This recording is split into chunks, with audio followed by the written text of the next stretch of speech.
Welcome back sa ating panibagong video, and today, ang ituturo ko sa inyo ay ang kantang Sana by I Belong to the Zoo. Ito ay isang request sa isa sa ating mga subscribers, si Christina Dequinon. At before tayo mag-start, ang bilang ng string natin ay 6, 5, 4, 3,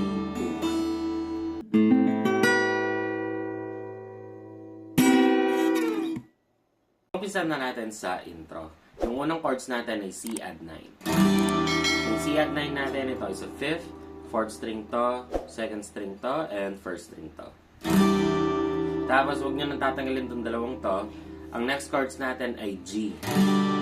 So, itaas nyo lang to. So, ito ay sa 6 na ngayon, tapos 5th string to. Next chords natin ay E minor. Yung E minor natin, ito ay sa 5th, tapos 4th string to. At ang last chords natin para sa intro ay D over F sharp. So, yung D over F sharp natin, ito ay sa 6, tapos 3rd string to. Kung hindi nyo pa kaya ito, pwede nyo naman gawin yung normal na D. So, ito sa 3rd, 2nd string to, and 1st string to. Okay? Tapos, ulitin natin itong mga chords na to para sa intro ng 2 beses. Tapos, yung may isasuggest ko sa inyo na strumming pattern ay down, down, up, up, down, down, down, up. Ngayon, kung meron pa kayong ibang strumming pattern, pwede nyo naman gawin para dito sa kantang to. Okay? So, tara, practicein natin ng mabilis yung intro natin. 1, 2, 3.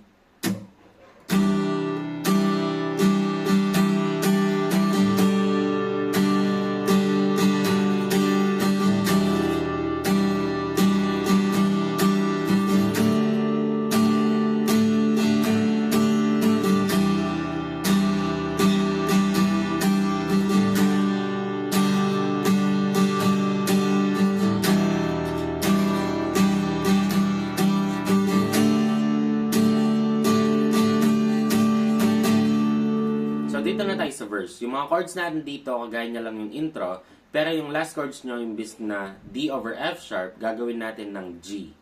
Okay? Tapos ulit natin to ng 2 beses. So, tara, practice na natin na mabilis yung ating verse. 1, 2, 3. Umuwi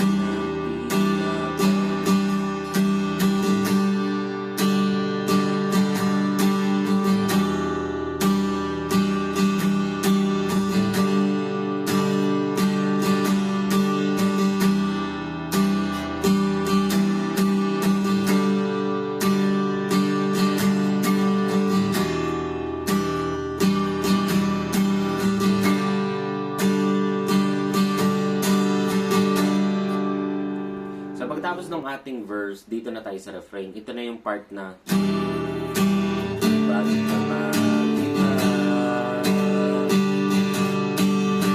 So, yung mga chords na doon ay E minor. Huwag nyo pa rin tatanggalin tong dalawang to. So, E minor, tapos D over F sharp, and then G. Okay? Tapos yung strumming pattern na dito, hahatiin natin yung regular strumming pattern natin. So, para sa E minor ay down, down, tapos D over F sharp, up, up, down, down, down, up.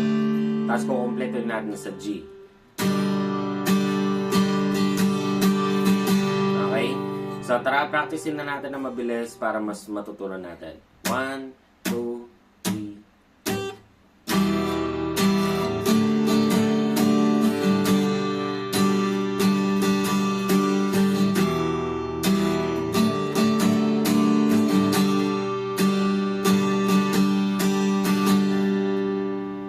So, dito na tayo sa chorus. Ito na yung part na sana sinabi ko.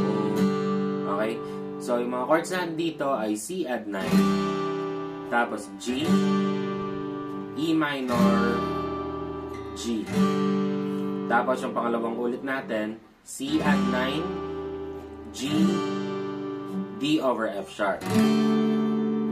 Yung pangalawang ulit naman natin, C add 9, G, E minor, G. Tapos yung last na ulit natin, A minor. So yung A minor natin, ito ay sa 4th, 3rd string to, and 2nd string to. Tapos G over B. So yung G over B, parang yung G kanina, tanggalin nyo lang to. So ito ay sa 5th string. Tapos, C add 9. Okay? Tapos, yung mga strumming pattern naman nandito, hahatiin ulit natin. Okay? So, para sa C add 9, down, down. Tapos, sa G natin, up, up, down, down, down, up. Tapos, yung E minor natin, down, down. Tapos, balik sa G, up, up, down, down, down, up. Tapos, C add 9 ulit. And then, G. Tapos, dito sa D over F sharp, kukumpletuin natin yung strumming pattern. Tapos, dalawang strum ulit sa C add 9. Ganun ulit.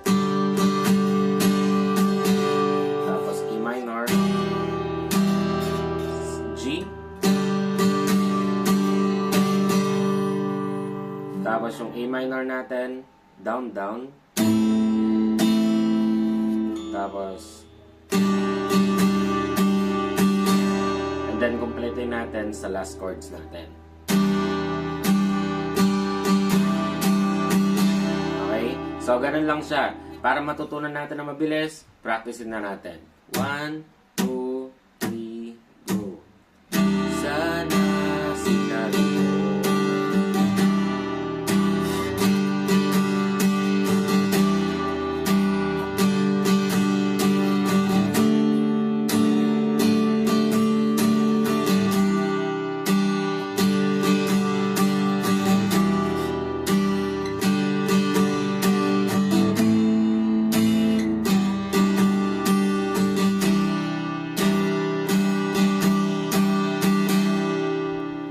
Pagkatapos nito, babalik siya ng intro. Yung intro natin, gagawin na lang natin siya ng isang beses nun. Okay? Tapos, ulit-ulit na lang mga chords doon para sa verse, refrain, tapos chorus. And then, tapos na yung kanta. Diba, sobrang dali lang ng kantang to. At kung gusto mo yung mga ganitong kadadaling guitar tutorial, mag-subscribe ka na at i-hit mo na yung notification bell para lagi kang updated sa ating mga videos. At kung meron kang kanta na gustong tugtugin sa gitara, i-comment mo lang dyan sa baba at gagawin agad natin yan ng video. So hanggang dito na lang tong video ito. Maraming salamat sa panonood at muli ako si Max from Guitar Tips and peace out.